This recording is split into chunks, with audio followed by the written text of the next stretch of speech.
Alright, Rusty, this video's for you.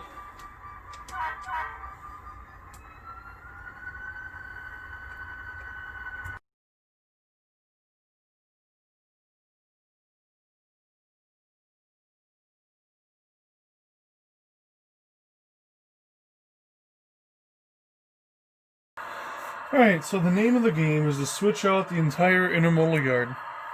The idea is you're going to go through all the containers here, car by car. So I'm going to take and randomly select 3 cars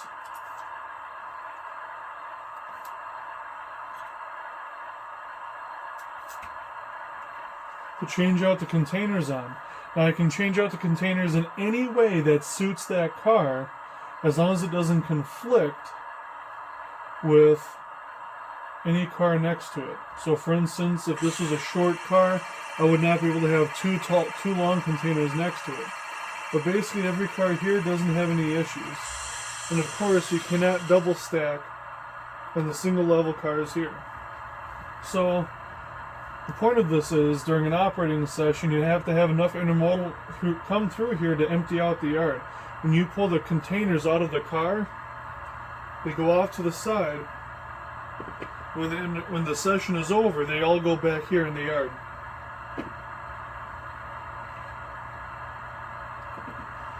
So the more you operate the intermodal yard, the longer the session lasts.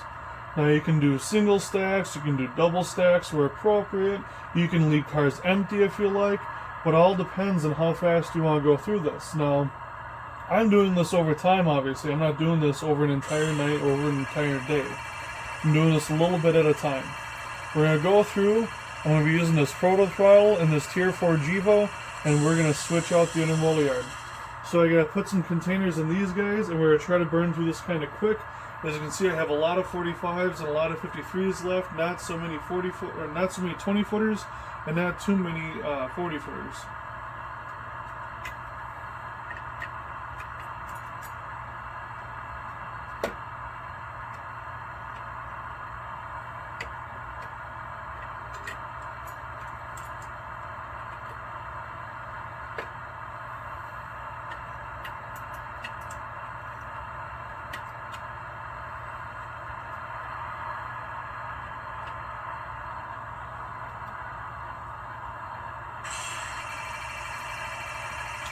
So now what we'll do is we'll collect these 3, put them there, and then redisperse those 3 into the rest.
And if I go past a certain point, I've got an area marked down there where there's a road.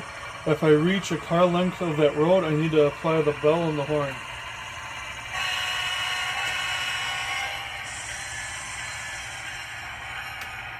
Just like so.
So I've got the 3 cars ready to get unloaded. So what this is going to simulate is these 3 cars being unloaded and then having those containers taken away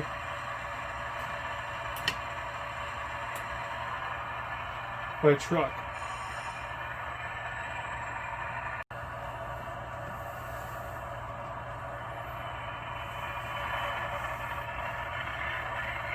So we're going to take these out, park them back over here.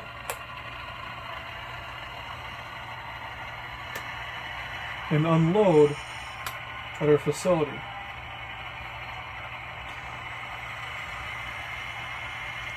Now you might have noticed that this doesn't necessarily point in the direction that the locomotive is going. This is called the reverser. So this would be forward, this would be reverse, and then in the middle would be neutral.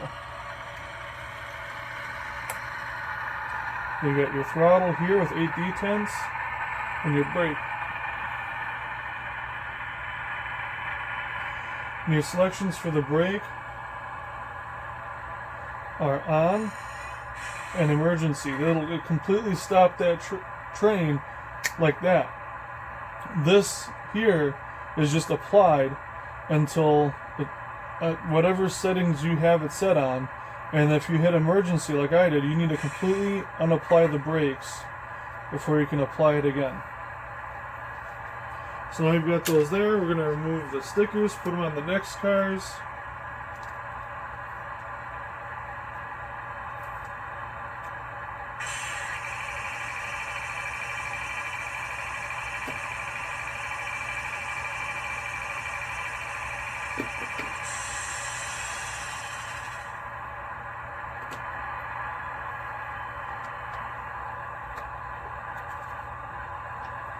I think this is a good way to really go through and get to use some of your rolling stock. Kind of get to change things up. Change out the containers that you're running on your trains.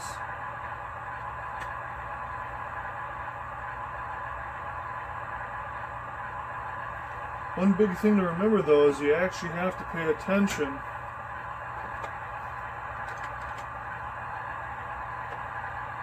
to how you put these on, because you don't want it coming off. And now after moving these as many times as I have, I've gotten pretty decent at it.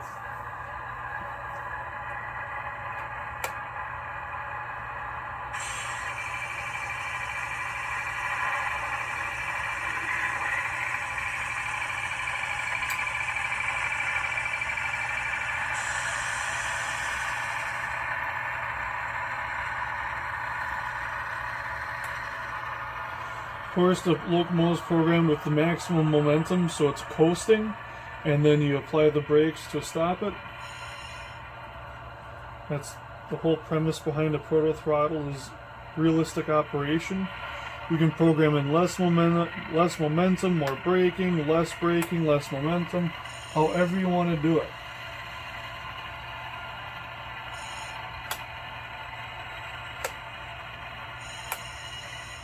Ugh. Got too much going on in my head right now. Okay, we want brake off, we want it to be in reverse.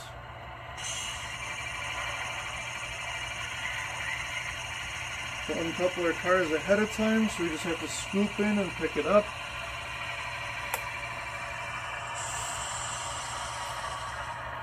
You can hear the engine idle down as it coasts. And of course the brake. What's nice is with the emergency brake, I can make sure I don't accidentally connect to the next car. So I'll change our direction. So we're going to take the cars that we're going to put over into the unloading track. We're going to put them into the yard over here. We'll have all 3 of the cars to go over there. We'll park these 3 here, and then we'll swap out the outer tracks.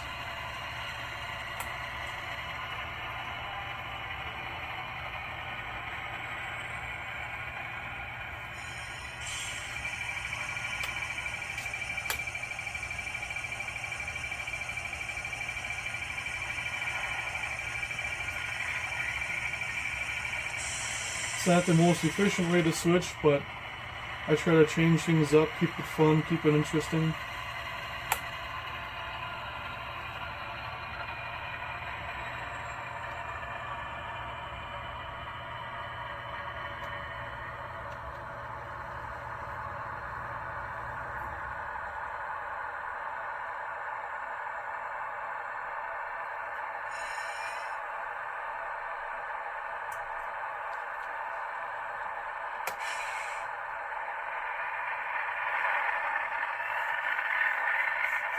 I'll probably end up operating my TOFC facility similar to this, removing the trailers that are coming in, like they're getting shipped out, and then shipping out the cars that I have in storage for in the yard.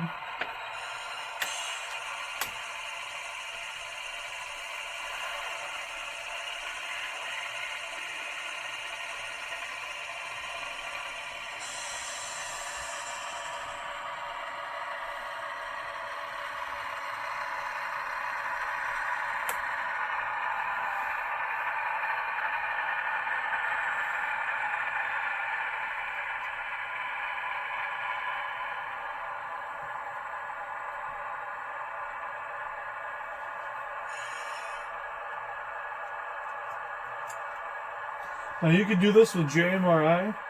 I'm not sure how you would set it up. I've used JMRI before, just not to this extent. But every time a car comes in, anything that would be placed on this track, which would be set up by the port operator, inbound cars would come in here, and then he'd see the outbound list, and then those outbound cars going on the next train would come over to this track, get loaded, and shipped out.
Of course, I'm not even blowing the horn for the crossing, killing countless people.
Alright, So I'm going to leave it at that for now. This doesn't need to take any longer. This has kind of been a lengthy video, I feel like. Not a whole lot of action, just a lot of explaining here about how I operate the intermodal yard. I just thought it was an interesting take on a way to operate. You could do this, a very simple plan. It's just a small tree, switching tree here with a few tracks. You can do this with 6 tracks, 3 tracks, 2 tracks, 10 tracks, however many you want. And then if you had switches at both ends, you could run around. You can make this into just a switching layout that's like 2 feet deep on a shelf layout. You can do this and add anything. Any layout, I think, there's room to add an intermodal yard. You only need to put a couple of tracks coming through, store some containers. I mean, you could do this in a foot. Just bring your layout out a foot and make it work. If you have questions, feel free to comment or hit me up on Facebook on the Chicago, Milwaukee, Northwestern page. I'd be happy to help out any way that I can. Until next time, take care.